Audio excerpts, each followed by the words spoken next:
Today is the 11th day of the month of Kislev. Friday, 6th day of the week of Shabbat Vayitzev. We're going to be learning mitzvah number 120. The mitzvah of putting salt on all the korbanot. Mitzvah number 119. 120, mitzvah of Beidin that makes a mistake, they should bring a korban. LaHaShem, the mitzvah today are going to be dedicated LaHaShem to all the neshamot that have passed this world without anybody davening on their behalf. Hashem should use this limud to elevate their neshamot, and also refuah shlema all the Jewish people wherever they are. Hashem should send them refuah shlema meira, all the names that we mentioned all the time, and also Hashem that Hashem should send back our soldiers and all the captive back without any harm. Hashem. Mitzvah number 119. Le'akriv melach al kol korbanot.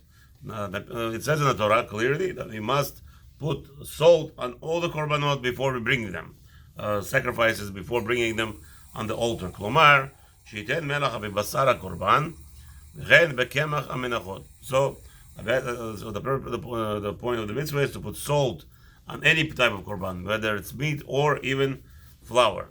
As it says in the Torah, Boketov, it says in the Torah, chapter 2, Pasuk 13, Al kol korbanecha takriv melach. On all your sacrifices, you should bring salt.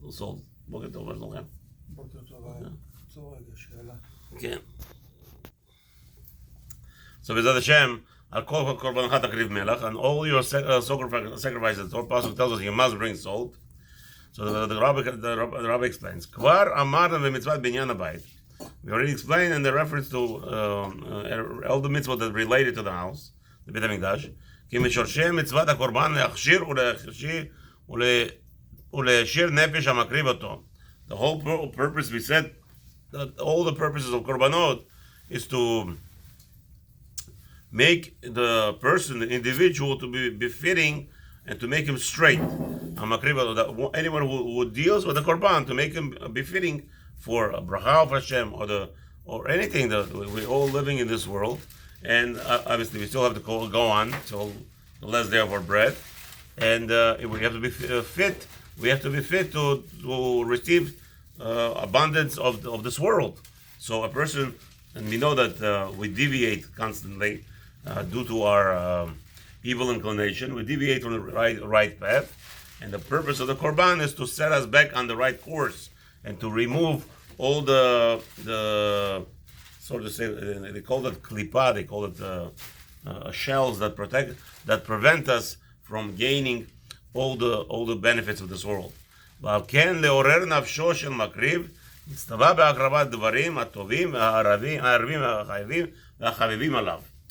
in order to awaken the person's inner, the soul and the body, and to have a full intention, we have to make the korbanot to be part of something that you enjoy as well. As we explained earlier, the point of salt is technically is from that aspect. As you don't cook dishes without salt, you put technically everywhere is salt to make it tasty. So same thing here. Therefore, Hashem told us, when you bring korbanot, it has to be something that you would desire. Reality, Hashem doesn't need no sacrifices. He doesn't need all that. It's all for us. So in order for us to have an understanding and to appreciate the korban, we have to know it's as if we were eating from it. Imagine yourself, somebody tells you, donate the steak. The steak is not salted, the steak doesn't taste so good. So you don't care about donating it. It's not yours, right? You don't have no feeling about it. Okay, bye-bye.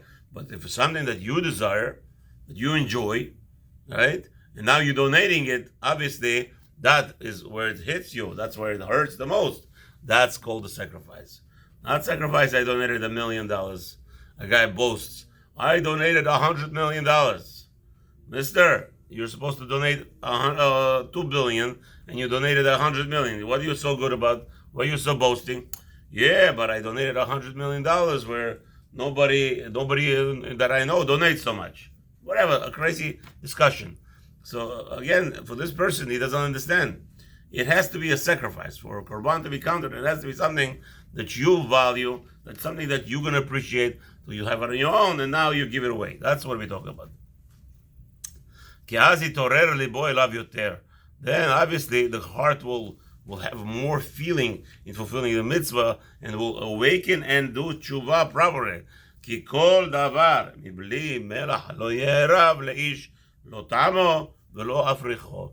Anything that does not have salt, Rabbi says here, is revealing to us the secrets of food, will not even have taste for it, the person, and not even a smell, doesn't smell.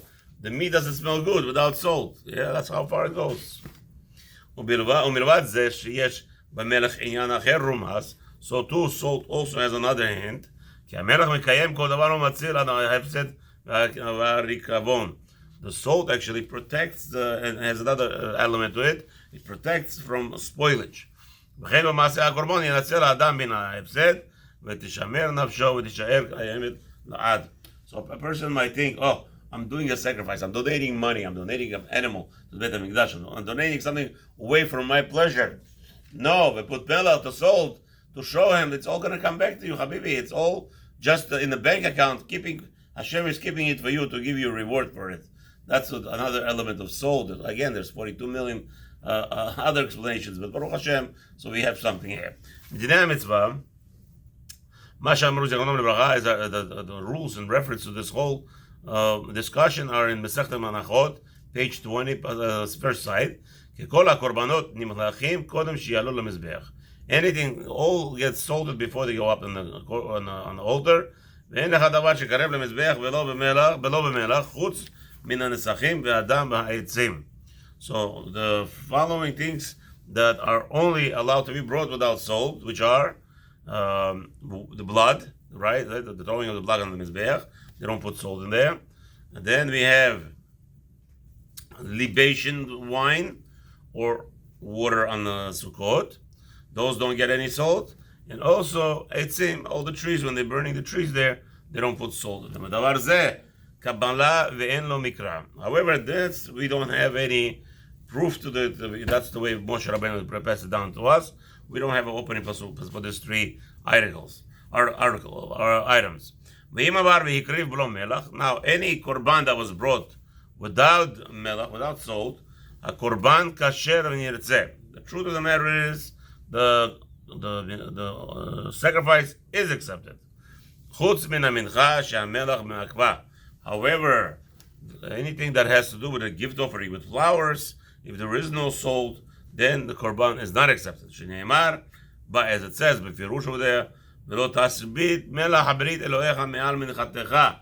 It says clearly in Vayikra, chapter 2, 13 pasuk, that you're not allowed to refrain salt from the covenant of Hashem from your gift offerings. So there, since it's used that way, then in reference to a mincha, if you didn't put salt, then you have to redo it again. But everything else, you're not required.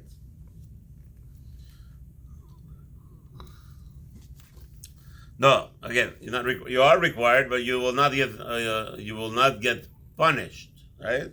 No, sorry, you are getting punished, but the korban is going to be still accepted. If he did mincha, if he did a gift offering, there it will not be accepted by Hashem. But meat, right? In order to not to get lashed, we said yesterday you could put one crumb of salt, and that will be okay. And b'diavad, right? Even though it's supposed to be salted from both sides and everything. But let's say if a person didn't salt even 1 gram, he'll get lashed for the avirah, because Hashem said you're not allowed to bring any korban without salt. But that korban will be accepted. That's what I meant. Okay. All other details are discussed in reference to this Mishnah and this is Halacha, Mitzvah number 119. We'll come out Menachot, many places in Shas, Menachot, and we call the Vorad and Nedava over there discusses all this mitzvot. Obviously, this mitzvah is during the time of the Mikdash. It's obviously only on the males of the Kohanites. ועובר על זה ויקריב מנחה או קורבן בלא מלח כלל.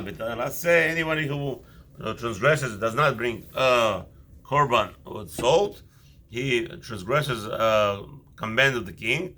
And on top of that, we said yesterday, 118, he breaks the fact of bringing a korban without salt, and that he's going to get punished. The korban could be accepted, but he's going to get punished for that sin of doing a maaseh, of bringing a korban without salt. Mitzvah number 118. Pay attention to yesterday's video.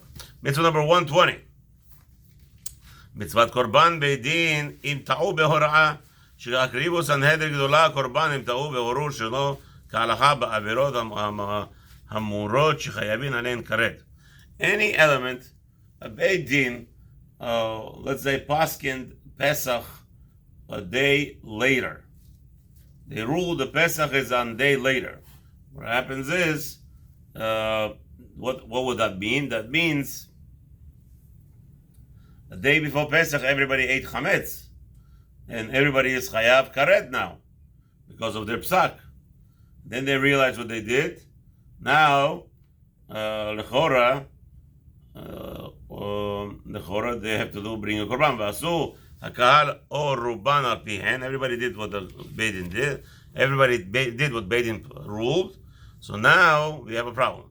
It says in the Torah in chapter 4 in Pasuk 13 in the Vayikra, "V'im kol adat Yisrael yishgu v'ne'elam davar me'einei hakahal." The entire nation does a mistake, and it was not discovered. It was uncovered later, but it was covered up at that moment. So now what we have? What are we going to do? So we said over here, the Beidin has to bring a sacrifice.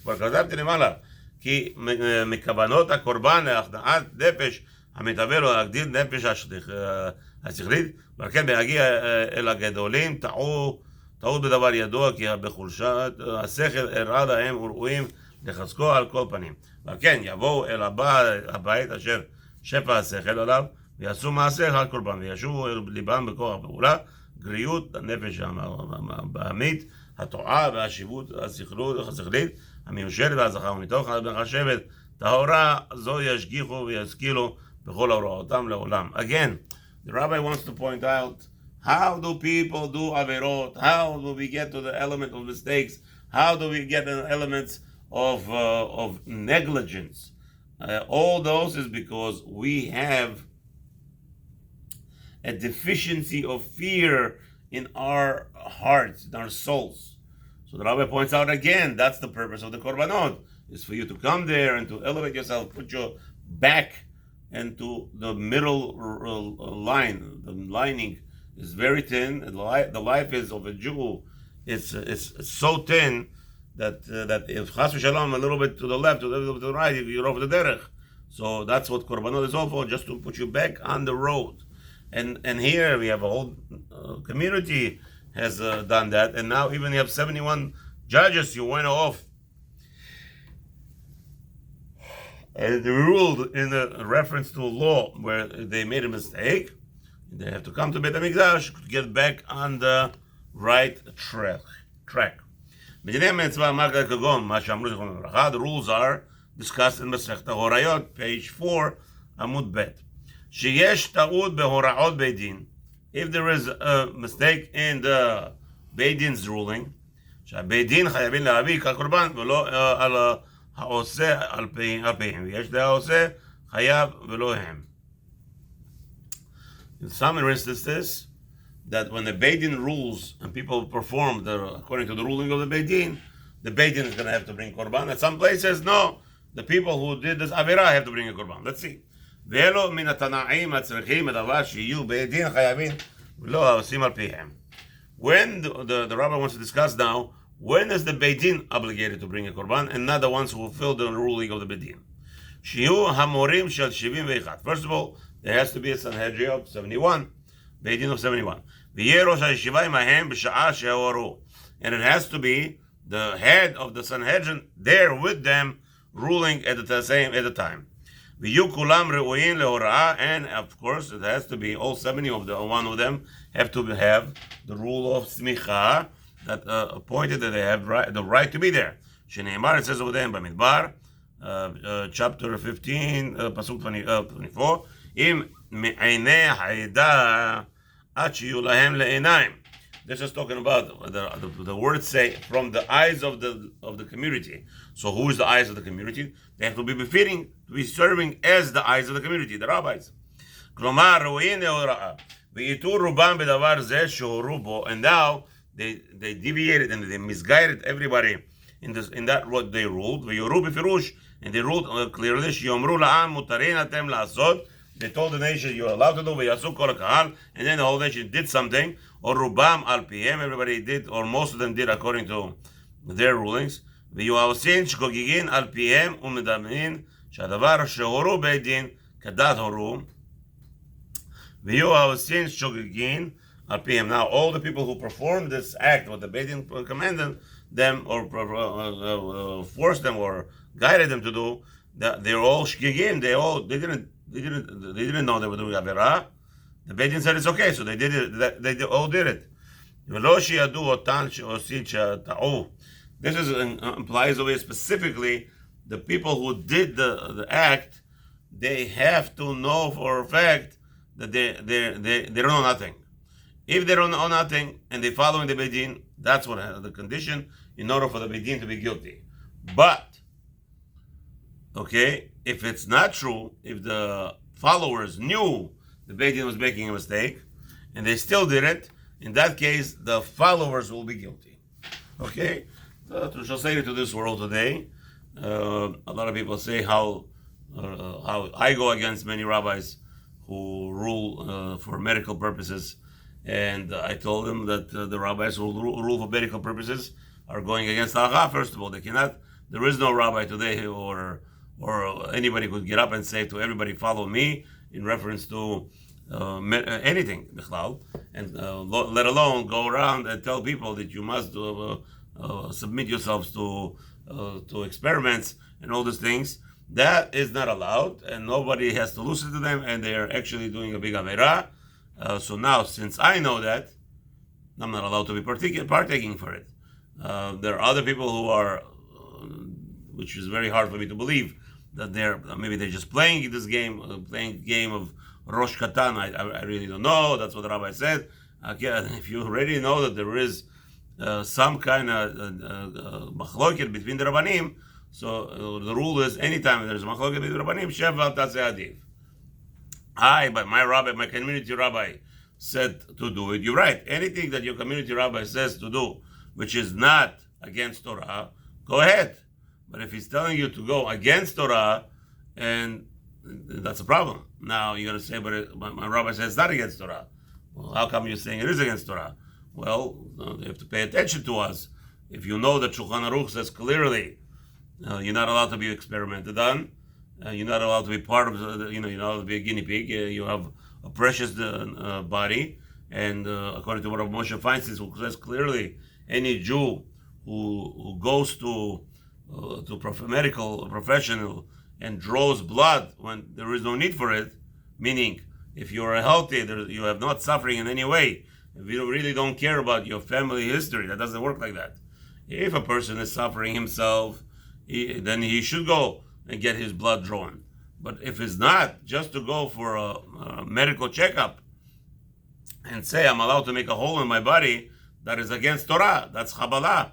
Rabbi Moshe Feinstein already spoke about it. He ruled about it. That it's Isur Doraita to go and have your blood drawn for no purpose whatsoever, even just to check you if you're fine or not. That's called no purpose.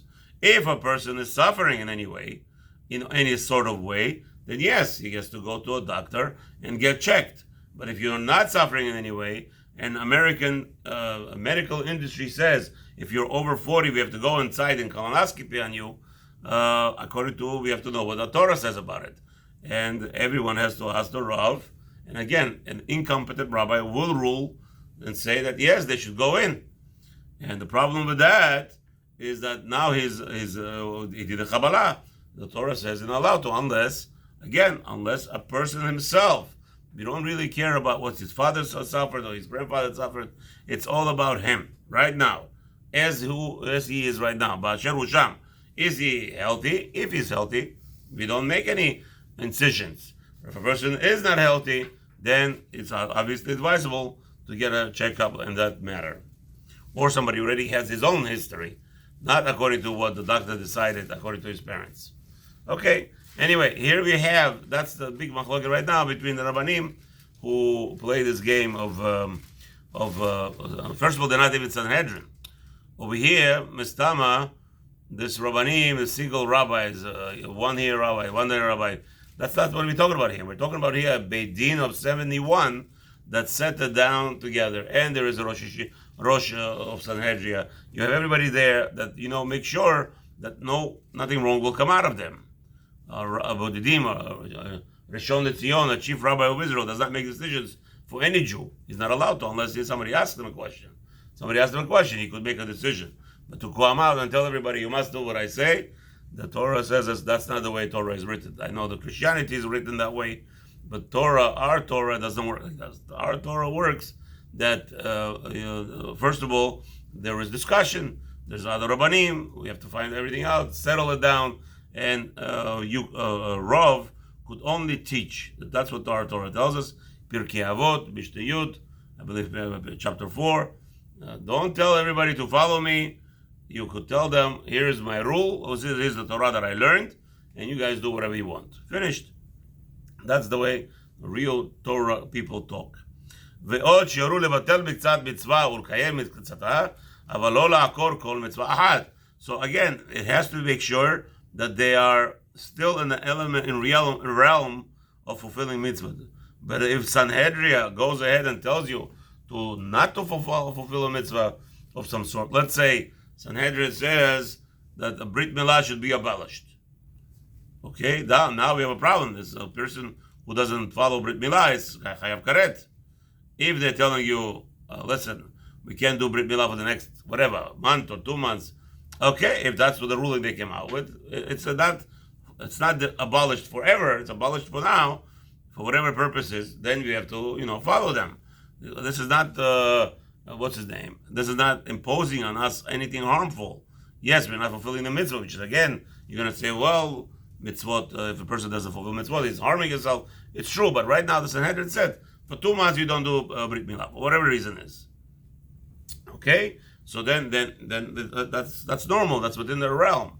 But again, if they're telling you to forever stop doing Brit Milah, obviously we don't listen. ולא כל הגוף, וזהו גזירת הכתוב. ואפשר כי בטעם העניין ששגיגת העיקרת כל גוף ומצווה אין לחוש שלא תתגלה במהרה. Of course, I guess obviously we will never have such a concept where we're not talking about Jews, the Dayanim are being bribed by, today you have a lot of government pressure against Rabbanim and everything that I understand, but 71 Sanhedria, they had the whole pressure and they would not follow anybody sweet after. So LaHaShem, so we shouldn't have that problem. Once the sin has been known to everybody, then what happens is they have to, first of all, they have to acknowledge that they did a wrong ruling. ולא שגגו באחת, ולא שגגו שיסופקו על איזה דבר אירע להם השגגה. And we're not talking about that they're doubting, they don't know which ruling was wrong. They know which one for sure. ואף על פי שידעו כי בוודאי שגגו באחת, אף שהודיעום החוטאים ואמרו להם בזו ששגגתם, כיוון שהם אינם זוכרים אותו דבר בכיוון פטורים. If the Sanhedrin, again, I don't know how this happens, they're going to forget something that they paskin, and now maybe it came out a year later or something. And now they don't remember. If they don't remember, then they don't have to bring a korban. But if they do, obviously, then they have to, because they have to say, we did a mistake. In order to bring a korban in the Beit Mikdash, for the atonement of the Sanhedrin, they have to be all agreeing that they did a mistake. Okay. ונודע וחטאת כלומר להם ולא שיודיעום אחרים. אוקיי. כל אלה התנאים צריכים להיות בדבר שהתחייבו הבית דין בקורבן ולא העושים על פיהם. Again, in order for the beit din to bring a korban, it has to be all those conditions that we discussed, and not the people who are fulfilling their command. Okay. Again, remember the korban is not just korban thrown, into the Beit Mikdash. It has to be with the proper intention, proper concentration, proper involvement, not just okay, let's bring a korban. No, they all have to be there, and they all have to say they did a mistake. ואמרו ואמרי שהתחייבו הבית דין קורבן, רוצה לומר שיביאו קורבן שבטי ישראל כנגדם, כמו שמבואר בהוראות, ואם הוראת העבודה הזרה שגגו מביאים 12 שבטים, 12 פרים לעולם ו12 שעירים לחטאת, ואם בהוראת שאר כרתות שחייבים על גלגל חטאת, מביאים 12 פרים. The question is how many bulls do they bring? So if they did, they should bring it against the entire Jewish nation. So the minimum is 12. So in some instances it will be 24. Okay, ואם בהוראות עבודה זרה, מביאים 12 שבטים, 12 פרים, לעולם ו12 שעירים. So again, it's 12 plus 12. So there's a lot of rules, so the calculations are done. ואם חסר אחד העושה על פיהם חייב חטאת קבועה. ואם חסר אחד העושה על פיהם, והן פטורין, ושלא חייבה התורה בית דין בקורבן הזה, אלא כשהם בשלמותם. לפי שיש בהם הוראה לחטאת כל העם שישגו של השם והם בשלמותם. Okay, now if the Beit Din was not fully in session when this happened, so he then עושה על פיהם חייב חטאת קבועה ואין פטורין. Now, the Beit Din will be patur if there was only 69 and not 71 that made a ruling. Though in that case, all the people who did what the Beit Din misguided them, they will be responsible, chatat kavua, to bring a sin offering. Meaning, if a Beit Din was 69, so what do we see from here? We see that the Beit Din, when they ruled, the Beit Din that rules for the whole entire nation, has to have 71 signatures. Or has to have the clerk or the secretary write in the bottom that yes, there were all 71 present. Okay, to Rabbi Yosef. No. I don't like the coffee. Okay, he's going to bring fresh milk now. No, he's coming, he's bringing Yoktov. No, I also drink the coffee a little bit. Didn't have taste. But anyway, so again, the secretary has to sign a seal that all 71 the judges were there, and the Av Beit Din, the leader, was the ruling, not somebody else replacing him. And therefore, anything less than that, then the people who fulfill the mitzvah will be responsible for their own sin offering. Meaning, they have to be cautioned. Here, Rabbi Yosef is telling us, even the Sanhedrin, when they made a ruling, they have to verify to people that they were all there. Not like an American Congress, right? Not present, or whatever. 71 have to rule. All 71, the secretary has to put on a stamp. All 71, Sanhedrin, all 71 was present at the ruling. Only then the people have to obligated to listen to them. If it was 70 judges, one was missing, or it was 71, but the Av Beit Din wasn't there, the contract, the ruling means nothing. You don't have to follow. And if you did follow, it's your Averah, if they made a mistake. You hear what's going on? It's amazing. Today we have one rabbi controlling the whole world. One rabbi says everybody has to, amen, חס ושלום. מאיפה זה בא בכלל? זה קריסטיאניטי, תדע לך את זה. הראשון לציון אמר, אוקיי, יפה מאוד, יש לנו רבנים שלנו. What's going on here today? The world is crazy. אוקיי, ויתר רובי הצדדים שהיחיד חייב ואין פטורין, או הם חייבים והוא פטור. So all the rules in reference to who's chayav and in reference in sometimes it will be a person himself knew and everybody followed and he still knew that he was doing avirah and he did avirah, he's going to be chayav on his own. Okay. ונוהגים בזמן הבית שיש לנו סנהדריה גדולה. The Shem soon we're going to have סנהדריה גדולה and the Beit Din this halacha 120 where the Beit Din was going to have to bring a brit korban for making a mistake. Hopefully, they will never have any mistakes. No Rav ever should make any mistakes in his orah. We should be very careful. All of us should be very careful. And obviously, sometimes we don't ask silly questions. Many people ask me, Rabbi Sofer, how come you go against many rabbis? I said, Habibi, if the rabbis never said what you guys say, because we have a rule. And the rule in the Gemara is, if you come to a rabbi and you ask an obvious question, somebody comes and says, can I jump, Rabbi Yosef, somebody comes to a rabbi and says, can I jump off a 100-story building without a parachute? and the rabbi says yes. Does the rabbi mean yes? No. Why is the rabbi saying yes? Maybe he had a shot of whiskey before. No, because he's making fun of you. So You why can't do you say make yes? because you can't make fun of the rabbi. He's making fun of you back. That's all. He's allowed to do that. Gemara says you're allowed to do that. If some stupid guy comes and says, "Rabbi, can I jump off the airplane without a parachute?" You say, "Yeah, of course. So go ahead, my friend." You silly questions Stupid question. get a stupid answers. Huh? Stupid questions get stupid answers. Shabbat shalom. That's the rule. That's what I tell people.